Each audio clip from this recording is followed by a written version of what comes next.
The chamber went silent the moment I stepped through the door, and I knew, without being told, that every eye in that room belonged to something that was not human. My name is Daniel Hart, and I was the first person from Earth to stand inside the great chamber of the Coalition. I was not a soldier. I was not a general. I was a translator, chosen because I had spent 6 years learning a language that did not exist for humans until 3 months earlier, when the first alien signal reached our solar system. I remember thinking, as I walked across that polished floor, that I had trained for this moment my entire adult life. Nothing could have prepared me for what it actually felt like. The room was shaped like a bowl, with rows of seats rising upward on every side, each one filled with a different kind of creature. Tall beings with skin like blue glass sat beside short, round creatures covered in soft fur. Something with too many limbs shifted in its seat near the back, watching me the way a person might watch an insect that had wandered onto their dinner table. I was the insect in that room. I understood that clearly, even before anyone spoke. At the center of the bowl stood a raised platform, and on it stood 3 figures. They were tall, elegant, and moved with the kind of calm confidence that comes from having done something 1,000 times before. These were the Elders, the oldest and most powerful species in what they called the Coalition, a group of civilizations that had been managing the galaxy for longer than humans had been using fire. The lead Elder looked down at me. Her name, translated roughly, meant something like Keeper of Balance. Her voice was smooth and even, the kind of voice you would trust instantly, and that unsettled me more than anything else in the room. Species designation, human, she said, and her words appeared in my mind through the small device clipped behind my ear. You are new, you are small, you are, by every measure we have taken, unprepared for what exists beyond your world. I did not answer right away. I had been told before I left Earth that silence was often safer than speech, and in that moment, I believed it. We have observed thousands of new species make first contact with the wider galaxy, she continued. Most arrive frightened, some arrive angry. All of them eventually arrive here, in this chamber, to be measured and to accept their place. Behind her, a wall of light flickered to life, showing images I did not understand at first. Then I realized what I was looking at. It was Earth. Not photographs taken by us, but images taken from orbit, from ships that had been watching us long before we ever knew they existed. I saw our cities, our oceans, our wars, our disasters, our slow and clumsy attempts to reach beyond our own atmosphere. You have spent your entire history fighting each other, the Elder said. You have never fought anything greater than yourselves. You do not know what waits out here. We have watched 100 young species discover that truth, and it breaks something inside them. I felt my hands tighten at my sides, not from fear, from something closer to frustration. With respect, I said, and my voice was steadier than I expected. You don't know us yet. A ripple moved through the chamber. Somewhere above me, one of the round, furred creatures made a sound that I would later learn was a kind of nervous laughter. The Elder tilted her head, studying me the way a scientist studies something unexpected in a sample. We know enough. We have watched your world for 11 of your years, human. We know your weapons. We know your numbers. We know that a single ship from any of the older houses could end your species without effort. Maybe, I said, but you haven't asked us what we would do about it. The lead Elder's expression did not change, but something in the room did. A stillness settled over the chamber, the kind of stillness that happens right before a storm. There is a tradition, she said slowly, that we offer to every new species we discover. It is called the weighing. We assess your capabilities. We assign your place among the civilizations of this galaxy. In exchange for our protection from threats you cannot yet imagine, you accept guidance, and you accept limits. Limits, I repeated. Your expansion beyond your solar system will be restricted. Your weapons development will be monitored. Your technology will be shared only with our approval. In return, no enemy will ever reach your homeworld while under our protection. I understood, in that moment, exactly what was being offered. It was not protection. It was a leash, wrapped in kind words.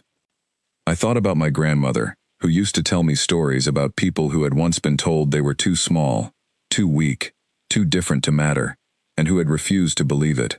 I thought about every human who had ever looked at an impossible task and decided to attempt it anyway. I I need to bring this offer back to my people, I said.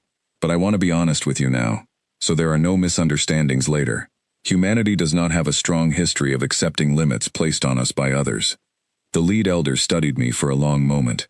Then, for the first time since I had entered the room, something that might have been curiosity crossed her face. That, she said quietly, is exactly what we are afraid of. I did not know, standing in that chamber, how right she was. I did not know that within a year, the entire coalition would be forced to rewrite the rules they had followed for 10,000 years. I did not know that humanity was about to become the first species in recorded galactic history to say no and mean it. But I felt it. Standing there, surrounded by creatures who had built empires before my ancestors had built cities, I felt something settle in my chest that I can only describe as certainty. They expected another weak species. They expected fear and obedience and gratitude for scraps of protection. They had no idea what was coming. When I returned to Earth, I was taken directly to a secure facility outside Geneva, where representatives from every major nation waited to hear my report. I stood in front of leaders I had only ever seen on television, and I told them everything. The chamber, the weighing, the offer, and the leash hidden inside it. A woman named Laura Bennett, the lead negotiator for the newly formed Earth Unity Council, listened without interrupting until I finished. Then she asked a single question. Did they threaten us, Daniel? Not directly, I said.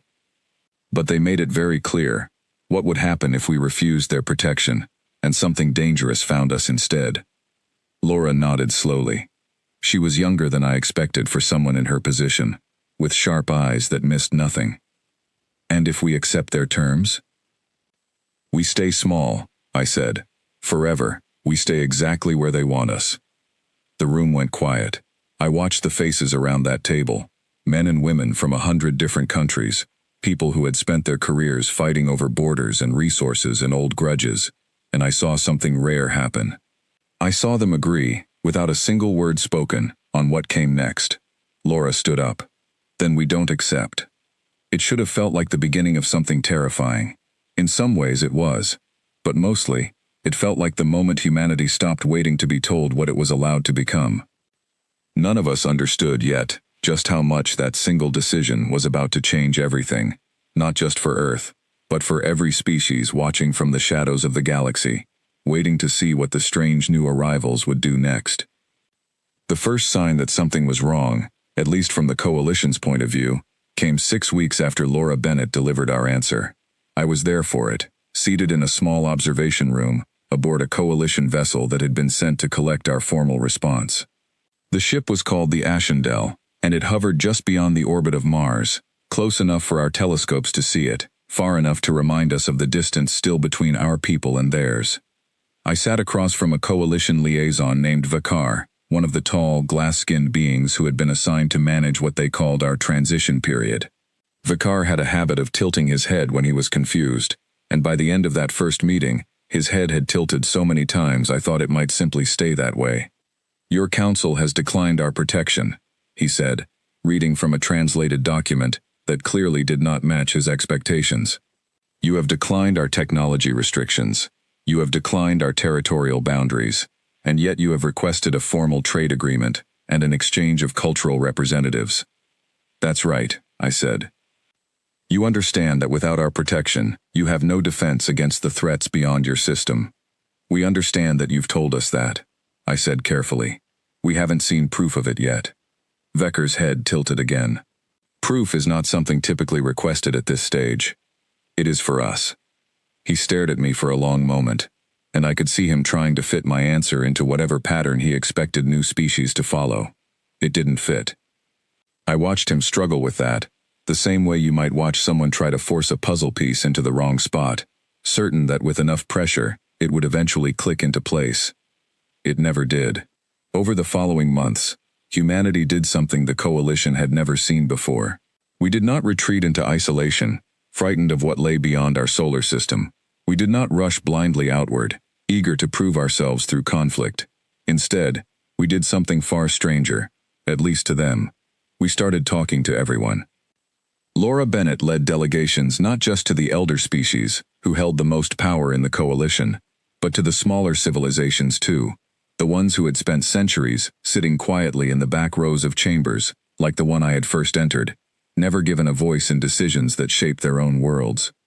Species like the old ones of Syrinx, gentle beings, who had once ruled vast stretches of space before an elder war, reduced their numbers to a handful of surviving colonies. Species like the Dren, small, clever creatures who had been paying tribute to the elder houses for so long that most of their people no longer remembered a time before it. We did not offer these smaller species protection, because we had none to give. We offered them something else. We offered them equal conversation. We asked what they needed, instead of telling them what they should want. I sat in on dozens of those meetings as a translator, and I watched something remarkable happen, again and again. Species that had spent generations being spoken over, dismissed, or ignored entirely, suddenly found themselves being asked for their opinion, and treated as though the answer actually mattered. A Dren ambassador named Oset once pulled me aside after one such meeting, his small dark eyes wide, with something between confusion and disbelief. "Your people asked us what we wanted," he said, his voice trembling slightly through the translation device. "Not what we could offer, not what we owed, what we wanted." "That's usually how conversations work," I said. "Not here," Oset said quietly. "Not in 10,000 years." Word of these meetings spread quickly through the Coalition's less powerful worlds, and something began to shift, slowly at first, then faster than anyone expected.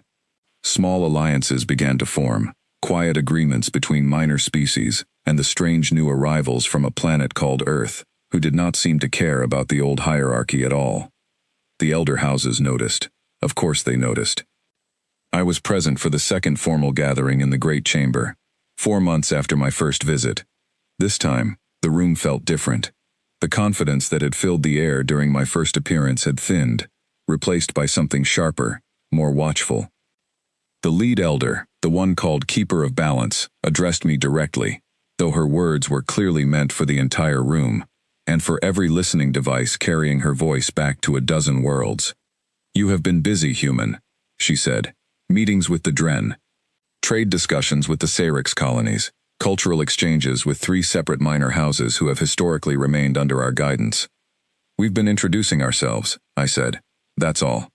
"You have been building alliances outside the established order." "We've been having conversations," I corrected gently. "If those conversations lead somewhere, that's not something we're doing to you. That's just what happens when people talk honestly with each other." A murmur passed through the chamber, and I noticed something I had not expected.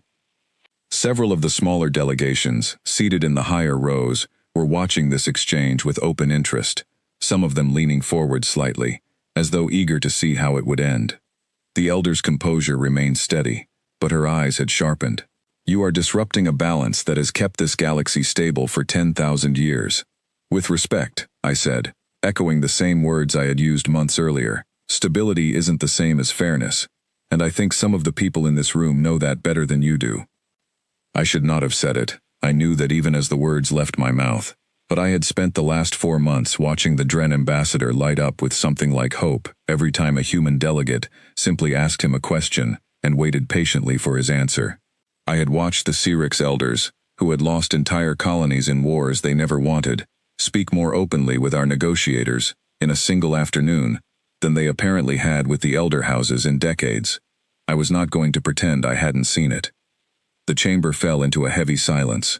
The lead elder studied me for a long moment, and for the first time, I saw something behind her calm expression that looked almost like uncertainty. "You believe your species understands something we do not," she said finally. "I believe every species understands something the others don't," I said. "That's usually why it helps to actually listen to each other." She did not respond to that.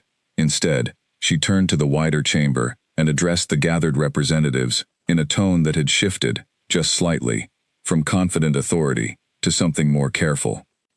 "The Coalition's position remains unchanged," she announced.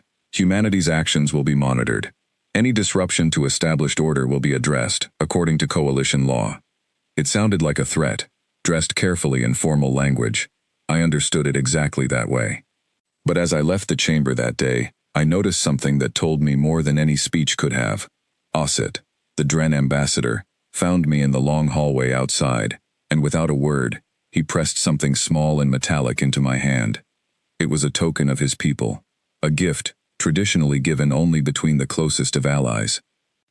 "For your people," he said quietly, "whatever comes next." I carried that token back to Earth myself, and I gave it to Laura Bennett, who turned it over in her hands with an expression I had rarely seen on her, something close to being genuinely moved. "They're scared," she said finally. "The Dren?" I asked. "The Elders," she corrected. "For the first time in 10,000 years, something isn't following their rules, and they don't know what to do about it." She was right, though none of us fully understood yet how far that fear would push them, or what it would eventually cost to find out. In the months that followed, tension grew slowly, like a pot brought carefully to a boil. Coalition patrol ships began appearing more frequently near the edges of our solar system, always careful to remain within the boundaries of what they called observation protocol, but close enough that no one on Earth could mistake the message. We were being watched, closely, by people who no longer fully trusted what we might do next. Our own ships, still primitive by coalition standards, began pushing further outward too, not with aggression, but with a stubborn refusal to be told where we could and could not go. Every time a coalition vessel warned one of our exploratory ships away from a contested region, our pilots responded the same way. Politely, calmly, and then they continued exactly where they had been heading. I remember watching a recording of one such exchange, sent back from a small human science vessel called the Meridian, exploring the edge of a debris field the Coalition had marked as restricted. A Coalition patrol officer's voice crackled over the channel, stern and formal. "You are entering restricted Coalition space. Withdraw immediately." The human captain, a calm-voiced woman named Grace Turner, responded without missing a beat. "We appreciate the warning. We'll continue our survey and be out of your way within the hour." There was a long pause on the recording, several seconds of confused silence from the Coalition officer, clearly unsure how to respond to a refusal delivered so politely that it barely sounded like defiance at all. "You are disregarding a direct order," the officer finally said. "We heard you," Grace replied simply. "We're just not from a place where orders like that usually apply to us." The ship completed its survey and left exactly when it intended to, not a moment sooner. No shots were fired, no further threats were made, but word of the exchange spread quickly through Coalition channels, and I began to understand something that would define the coming year of my life. Humanity was not going to war with the Coalition. We were simply refusing, calmly and consistently, to accept that their rules applied to us the way they applied to everyone else. It confused them more than any act of aggression ever could have. Aggression, they understood. Aggression had a place in their old, careful hierarchy, a predictable response with predictable consequences, but quiet, polite refusal, backed by nothing but conviction, was something their 10,000 years of managing the galaxy had never prepared them to handle. I did not know it then, but that confusion was the crack that would eventually break their entire system apart, and I did not know how much it would cost to widen that crack, until the day everything changed. On a small human colony called Haven's Rest, at the very edge of what we had, until that point, dared to call our territory. I was on Haven's Rest the day everything changed, and I have never been able to fully explain, even to myself, why I remember the smell of the air more clearly than almost anything else. It smelled like rain on warm stone, sweet and faintly metallic, the kind of smell that belongs to a place still young enough to feel like the beginning of something, rather than the end. Haven's Rest was humanity's first colony, beyond our solar system, built on a moon, orbiting a gas giant we had named Solace, 3 years after our first contact with the Coalition. It was small, barely 8,000 people, mostly scientists, engineers, and their families, drawn there by the promise of building something new. I had traveled there as part of a documentation team, gathering stories for the historical record, never imagining I would end up living through the story that mattered most. The colony had been thriving. Domes of reinforced glass stretched across the pale gray landscape, filled with green gardens that glowed faintly under artificial sunlight. Children ran through open courtyards. Laura Bennett had visited only weeks earlier, standing in the central square and calling Haven's Rest proof that humanity could build something worth protecting, out among the stars, without needing anyone's permission to do it.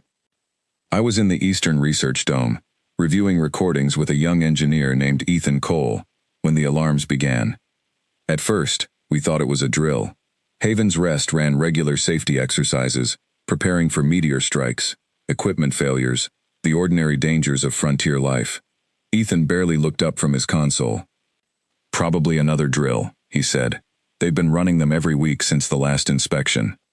Then the ground shook, gently at first, then hard enough to knock a stack of equipment off a nearby shelf, and I understood, with a cold certainty settling in my stomach, that this was not a drill. We rushed to the observation windows in time to see it. 3 unfamiliar ships, sleek and dark, breaking through the colony's outer defense grid as though it barely existed. They were not Coalition patrol vessels. I recognized the markings from briefings I had studied months earlier, the sharp, angular design belonging to a faction called the Kaisrun, an aggressive splinter group within the Coalition that had never accepted the Elder House's patient, careful approach to managing the galaxy's newer species. The Kaisrun believed in strength through fear. They had grown frustrated, along with certain factions of the Elder Houses, watching humanity's quiet defiance spread influence among smaller species, who had once known only silence and obedience. What followed was not meant to conquer us. I understood that clearly, even in the chaos of that moment. It was meant to teach us a lesson, the kind of lesson that would remind every species watching exactly what happened to those who forgot their place. I do not want to describe, in detail, what happened during the attack itself.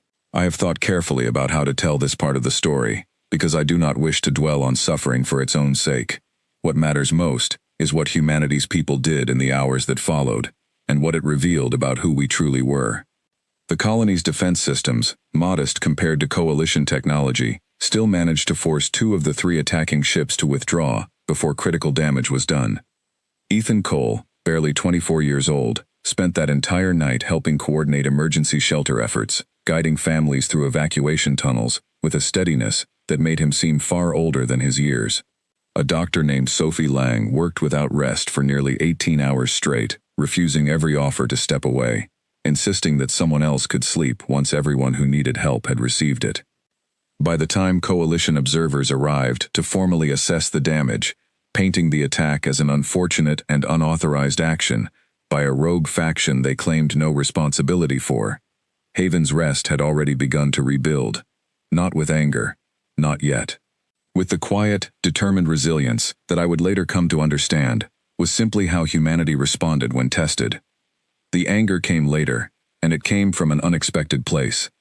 I traveled back to Earth 3 days after the attack, carrying full recordings and testimonies for the Unity Council. I expected outrage. I expected calls for retaliation. What I did not expect was the tone that filled the council chamber when Laura Bennett stood to address the gathered leaders. She was calm, terrifyingly calm. "They expected this to frighten us into accepting their protection," she said. "They expected us to come crawling back to the Coalition, begging for the safety we refused months ago."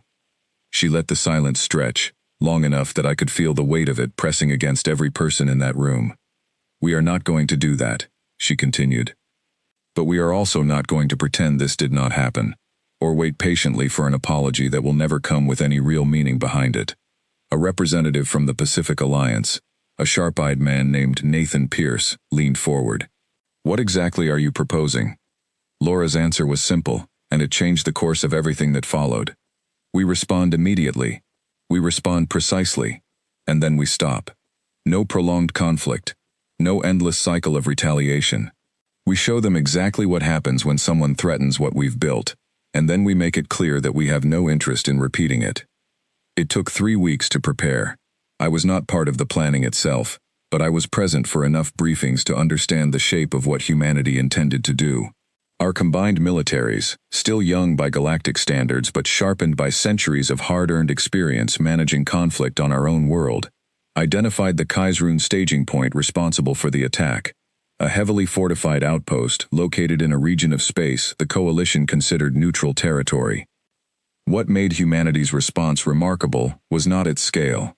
Compared to Coalition fleets, our forces remained small.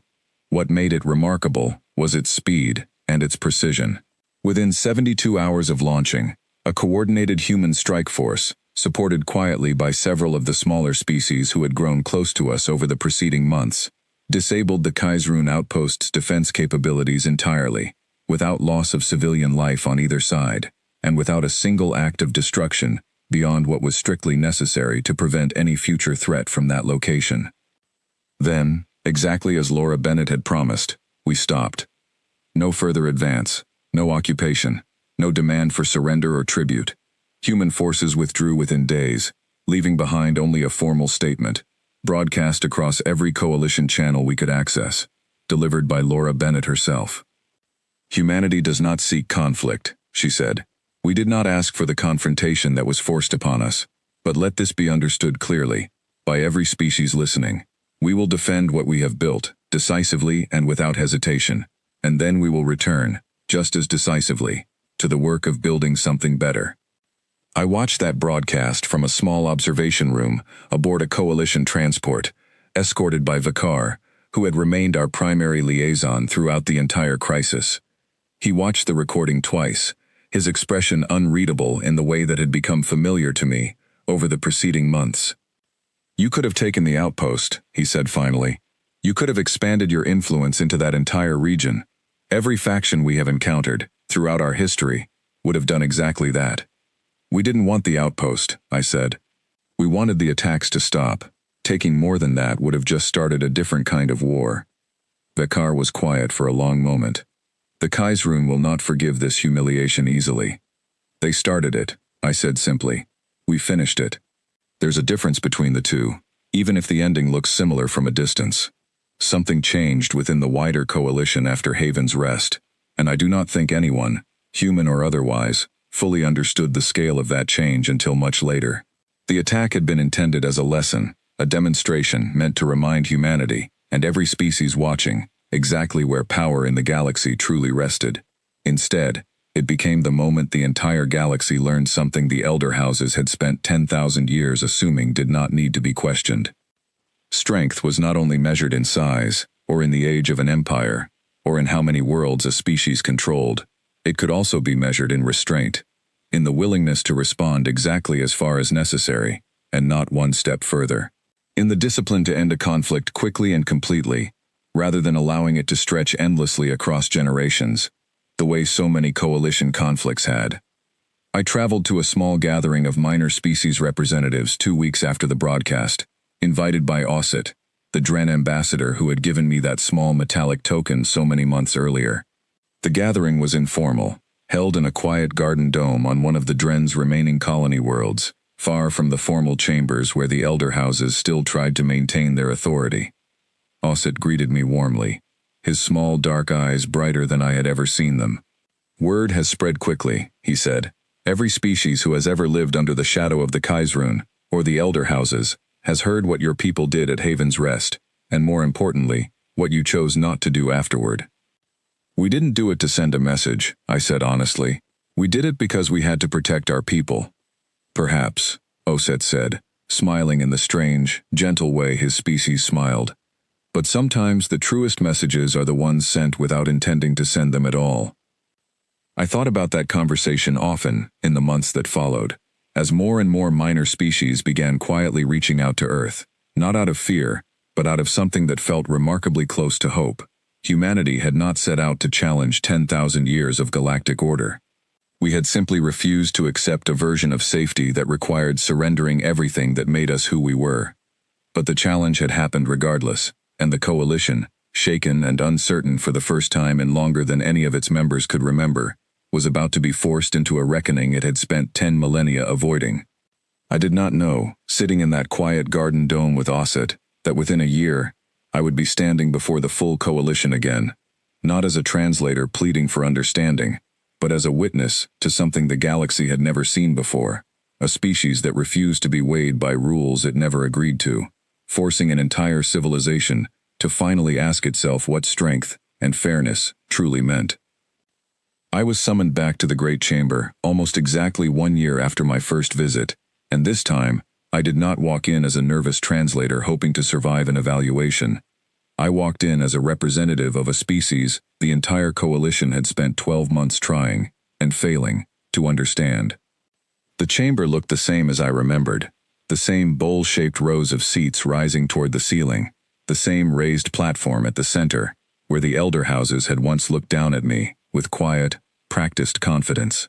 But the atmosphere inside that room had shifted so completely that it felt, in some strange way, like an entirely different place.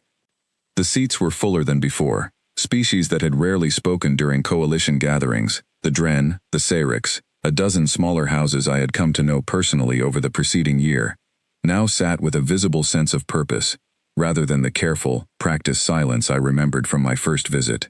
Several of them nodded to me as I crossed the floor, small gestures of familiarity that would have been unthinkable 12 months earlier.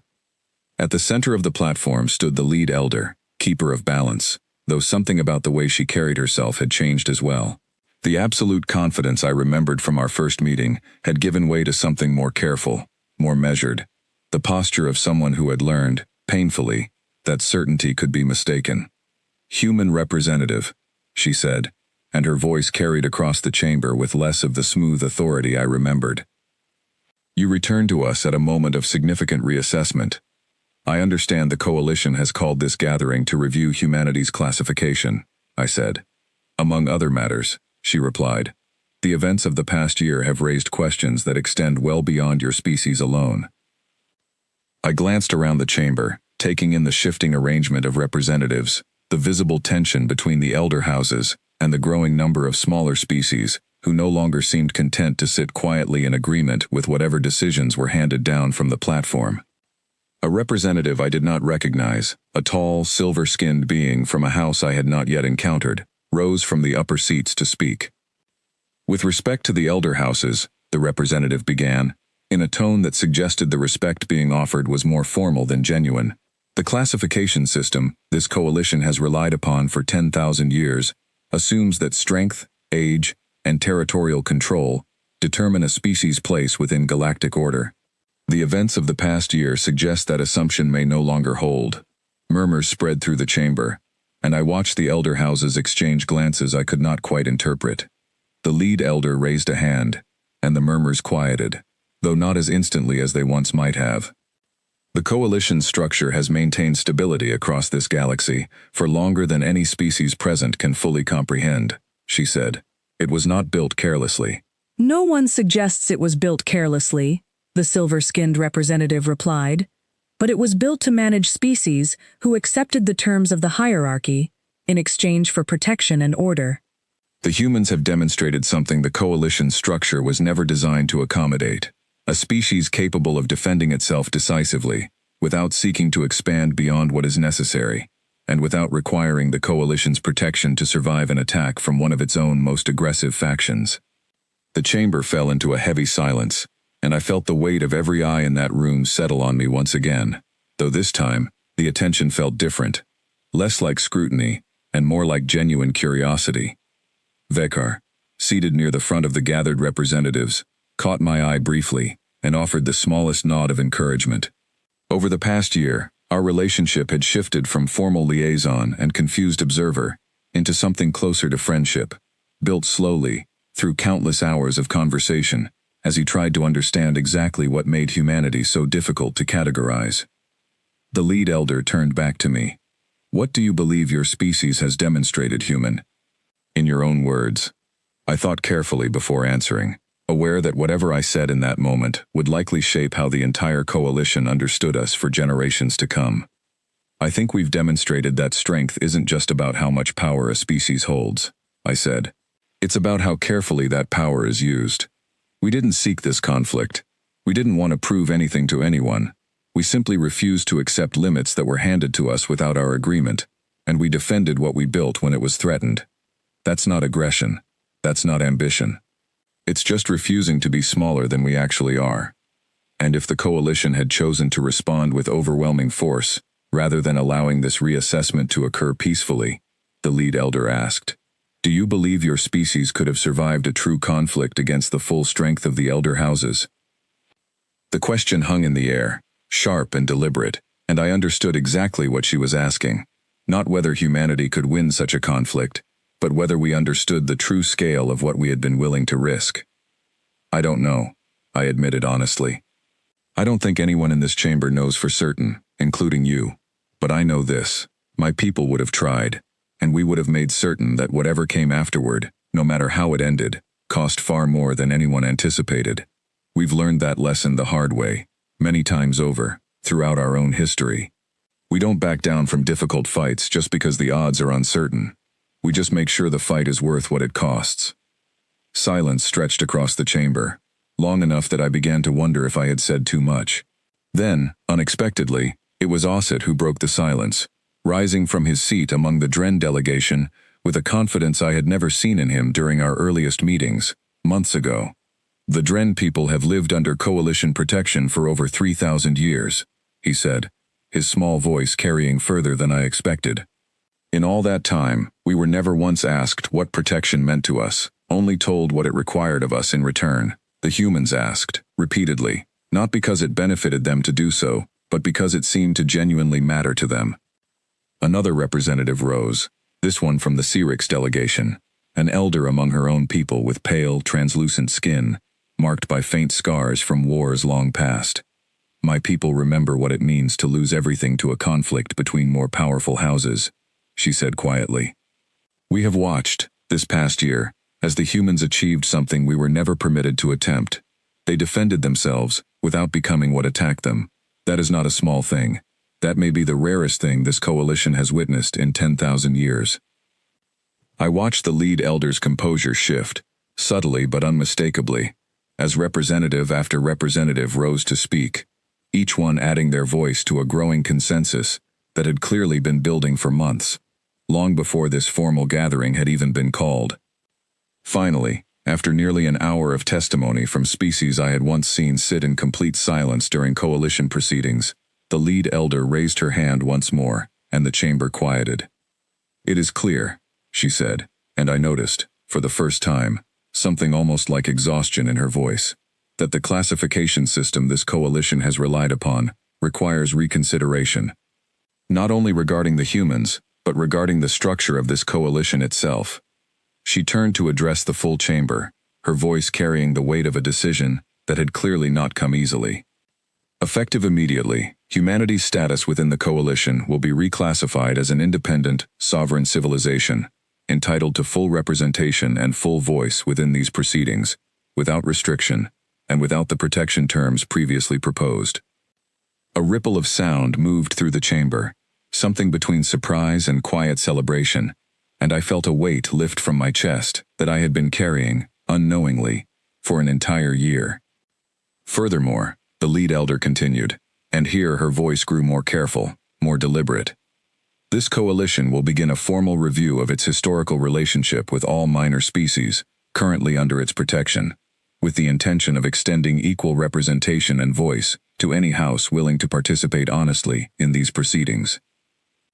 I looked across the chamber at Osset, whose small dark eyes had grown bright with something that looked remarkably like tears, though I would later learn that Dren physiology expressed strong emotion in exactly that way.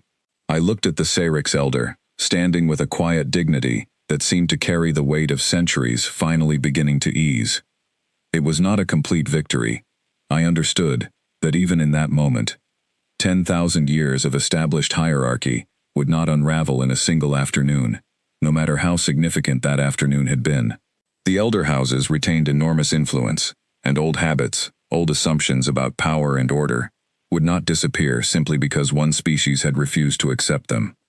But something fundamental had shifted, and everyone in that chamber knew it. Humanity had not set out to overthrow the coalition's ancient order. We had simply refused to be measured by rules we never agreed to, and in doing so, we had accidentally given every other overlooked species in that room permission to ask the same question we had asked from the very beginning. What if the old rules were never actually fair to begin with? As the gathering began to disperse, Vikar approached me quietly, his expression carrying none of the confusion that had once defined nearly every conversation between us. You understand, he said, that this changes everything, not just for your species. I'm starting to understand that, I admitted.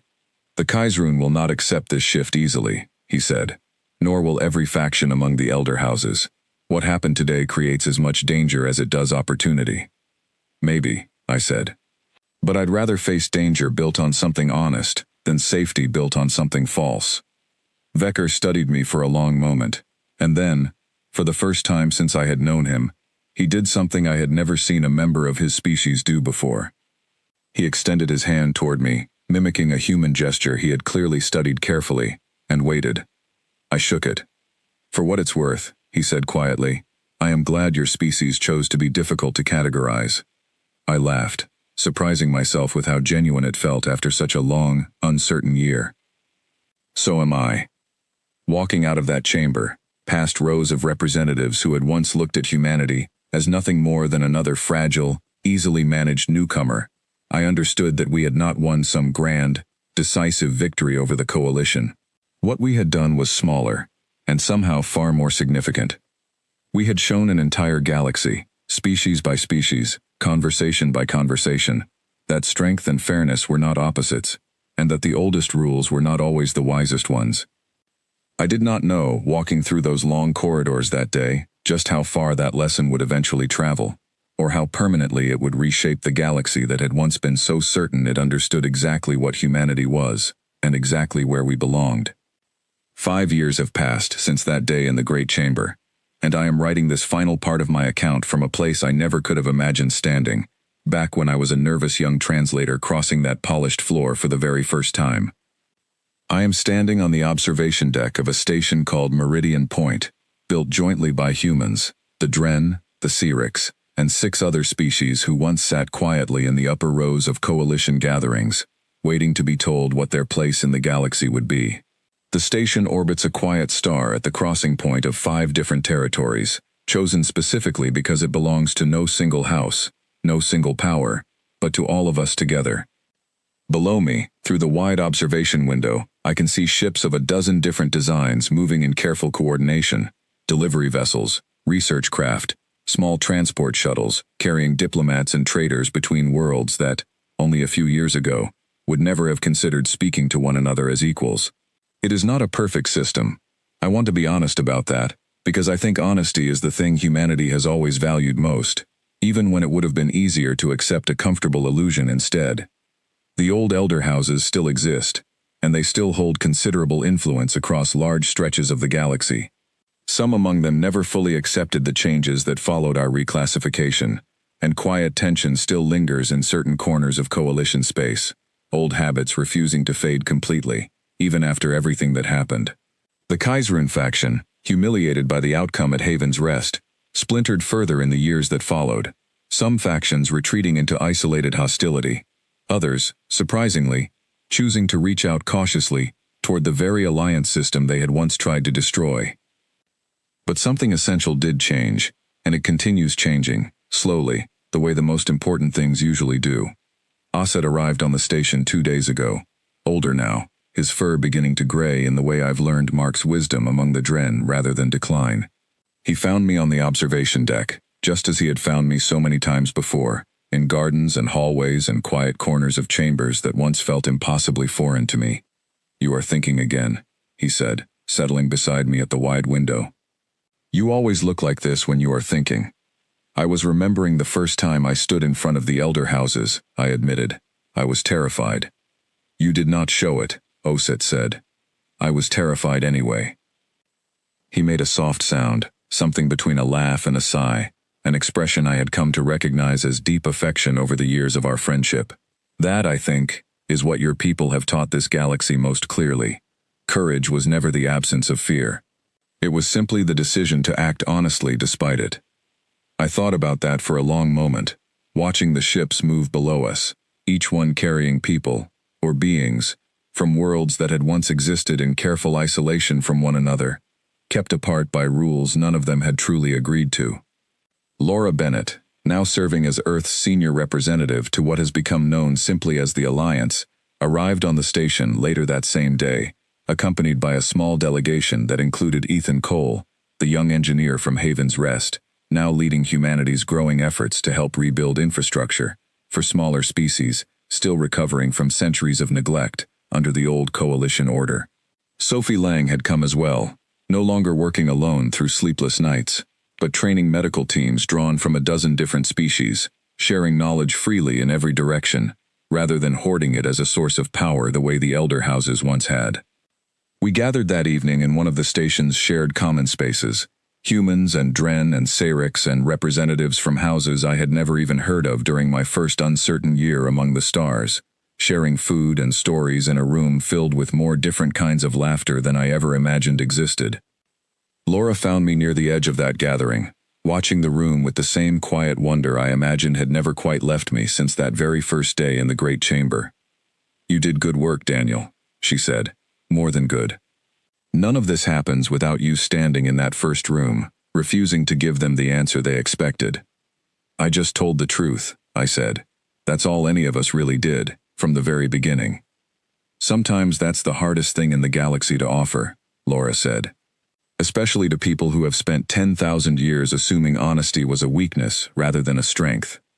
I thought about the lead elder, keeper of balance, who I had spoken with only a month earlier during a formal alliance gathering.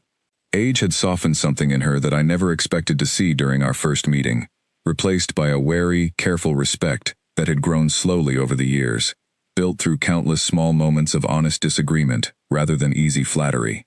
She had once told me, during a rare, quiet conversation between formal sessions, that humanity's greatest disruption to the old order had not been our strength, nor our stubbornness, but simply our refusal to pretend that fairness and power needed to remain separate concepts.